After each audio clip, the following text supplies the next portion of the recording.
జై తెలంగాణ. అందరికీ నమస్కారం. తెలంగాణ రాష్ట్ర ప్రభుత్వం పేదల పక్షాన లేదు, పెద్దల పక్షానే ఉందని పదే పదే నిరూపించుకుంటా ఉంది. ఈ మధ్య గవర్నమెంట్ అంతా కూడా స్మార్ట్ మీటర్లు పెట్టబోతున్నాం అనేటటువంటి అంశాన్ని హైలైట్ చేసి చెప్పేటటువంటి ప్రయత్నం చేస్తుంది. మొన్ననే సిఎండి గారు కూడా ప్రకటన చేయడం జరిగింది, మేము త్వరలో స్మార్ట్ మీటర్స్ పెడతామని చెప్పి. అట్లనే నెక్లెస్ రోడ్లో కూడా ఒక ఎగ్జిబిషన్ పెట్టిండ్రు, ఎట్లా స్మార్ట్ మీటర్స్ బాగుంటాయి ఏంది అని. అంటే పబ్లిక్ని ఒక మైండ్ వాష్ చేసే ప్రయత్నం చేస్తున్నారు. ఈ సందర్భంగా తెలంగాణ ప్రజలకు నేను ఒక 2-3 విషయాలు చెప్పాలనుకుంటున్నాను. ఆల్రెడీ మన తెలంగాణ రాష్ట్రంలో ఉన్నవన్నీ కూడా స్మార్ట్ మీటర్సే. ఇప్పుడు ముందు లెక్క ఎవరు కూడా పోయి పెన్ను పేపర్ పట్టుకొని రీడింగ్ రాసుకునే అవసరం లేదు. ఒక చిన్న మెషిన్ ఉంటుంది, దాన్ని తీసుకొని మీటర్ దగ్గరికి పోగానే ఆటోమేటిక్గా రీడింగ్ వస్తుంది. స్మార్ట్ మీటరే ఇప్పుడు కూడా ఉన్నది.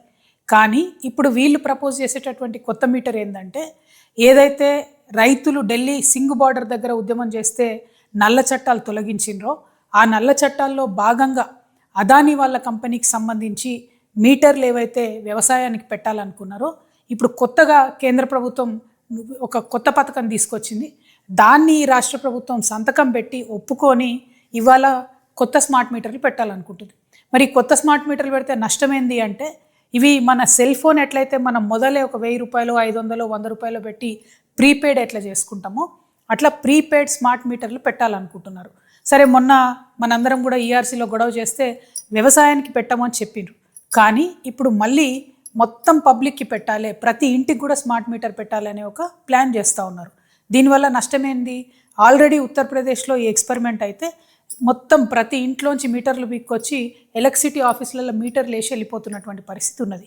మన దగ్గర కూడా క్రితం ప్రభుత్వంలో తెలంగాణలో గవర్నమెంట్ ఆఫీసుల్లో ఈ ప్రీపెయిడ్ స్మార్ట్ మీటర్ పెడితే సడన్గా అర్ధరాత్రి లేకపోతే ఏ టెలికాన్ఫరెన్స్ అవుతున్నప్పుడు కరెంట్ పోతుంది. ఎందుకంటే 100 రూపాయలకు మీరు ఛార్జ్ చేస్తే 100 రూపాయల యూనిట్స్ కాగానే ఆ కరెంట్ ఆగిపోవడం అనేది జరుగుతుంది. సో ఇమాజిన్ చేయండి ఒక్కసారి, ఇవే మీటర్లు మన ఇళ్ళల్లో పెడితే మరి గవర్నమెంట్ ఇస్తా అన్న ఫ్రీ సబ్సిడీ 200 యూనిట్ల పరిస్థితి ఏమవుతుంది? సెలూన్లకు ఇవ్వాల్సినటువంటి డబ్బులు ఇప్పటికే వీళ్ళు ఎగబెడుతున్నారు.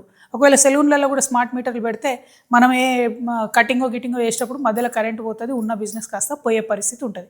అంటే అల్టిమేట్గా కాంగ్రెస్ ప్రభుత్వం, రేవంత్ రెడ్డి గారి ప్రభుత్వం కేంద్ర ప్రభుత్వం ముందు మోకరిల్లి వాళ్ళు తీసుకొస్తున్నటువంటి తలాతోకలైనటువంటి పథకాలను, అదానీ గారి బిజినెస్ని ఎంకరేజ్ చేయడానికి మాత్రమే వీళ్ళు ఇక్కడ స్మార్ట్ మీటర్లు పెడతామని చెప్తున్నారు. ఉన్న స్మార్ట్ మీటర్లను సరిగ్గా వాడుకొని, ఉన్నటువంటి మొత్తం ఎలక్ట్రిసిటీ డిపార్ట్మెంట్ని ప్రాపర్గా వాడుకొని, ఆర్టిజన్లను రెగ్యులరైజ్ చేసి, కాంట్రాక్ట్ ఎంప్లాయీస్ని రెగ్యులరైజ్ చేసి, ముందు 24 గంటలు కరెంటు మంచిగా ఇచ్చే ప్రయత్నం చేయండి. హైదరాబాద్ మహానగరంలోనే ఎప్పుడంటే అప్పుడు కరెంట్ పోయే పరిస్థితి ఉంది. ముందు దాన్ని సరి చేసుకోండి, ఆ తర్వాత కొత్త కొత్త పథకాలు ఆలోచించండి. ఎంతసేపు ప్రజల జేబులకు కత్తరేద్దామనేటటువంటి ఆలోచన తప్పితే ఈ కాంగ్రెస్ ప్రభుత్వానికి ప్రజలకు మంచి చేద్దామనే ఆలోచన కనబడతలేదు. కాబట్టి తెలంగాణ రక్షణ సేన నుండి మేము ఈ కొత్త స్మార్ట్ మీటర్లు పెట్టేటటువంటి పథకాన్ని తీవ్రంగా వ్యతిరేకిస్తున్నాం. దీనివల్ల మీరు ఇస్తున్నటువంటి ఎస్సీ ఎస్టీలకు అట్లనే సెలూన్లకు సబ్సిడీ ఎత్తేయాలనేటటువంటి ఆలోచన చేస్తున్నట్టుగా కనబడుతుంది. దీన్ని మేము జరగనివ్వము, దీన్ని మేము తీవ్రంగా వ్యతిరేకిస్తున్నాము. Thank you. జై తెలంగాణ.